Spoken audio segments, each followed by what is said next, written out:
চলছে এখন বড় লোকের বউ হওয়া বাদ দিয়ে বড় মনের একটা ছেলের বউ হওয়ার কথা চিন্তা করো। কি হয় জানো তো, ওই হাতে হয়তো অনেকগুলো তোমার আংটি থাকবে না, গলা ভর্তি সোনার গয়না থাকবে না, কানে তোমার ওয়ার্ড্রপে হয়তো দামি দামি শাড়ি থাকবে না, বাট একটা ছেলে যখন অফিস করে বা বিজনেস করে বাড়ি এসে না তোমাকে একটা মিষ্টি হাসি দেবে, তোমার পুরো দিনটাই তৈরি হয়ে যাবে। বা অফ ডেতে যখন ও যে এফোর্টসটা তোমার জন্য লাগাবে না, যে অ্যাকশনটা তোমার জন্য করবে না, যেহেতু টাকার খিদা তো নেই ছেলেটার মধ্যে,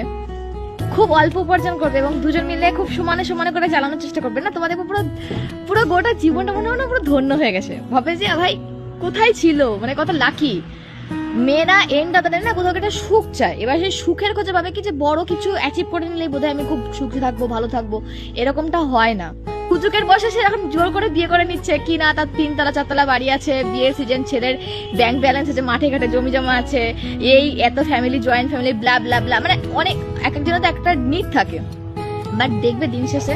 যে একটা স্বামী যদি তার সঙ্গে কোয়ালিটি তুমি টাইম না কাটাতে পারো, তার সঙ্গে ঠিকভাবে নিজের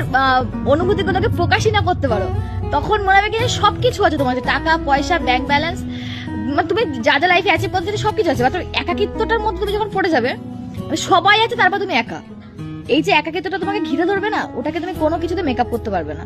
সো বিয়ে করো যাই করো, ডিভোর্স তো ঘরে ঘরে হামেশাই হচ্ছে এখন, মানে যা বিয়ে হচ্ছে তার থেকে বেশি ডিভোর্স হচ্ছে, প্রেম হচ্ছে তার থেকে বেশি ব্রেকআপ হচ্ছে। এই চক্করে পড়ো না ভাই, হয় থাকলে পুরোপুরি থাকো থাকার মতন করে, আর না থাকলে থেকোই না কোথাও, কাহিনীতে থেকো না।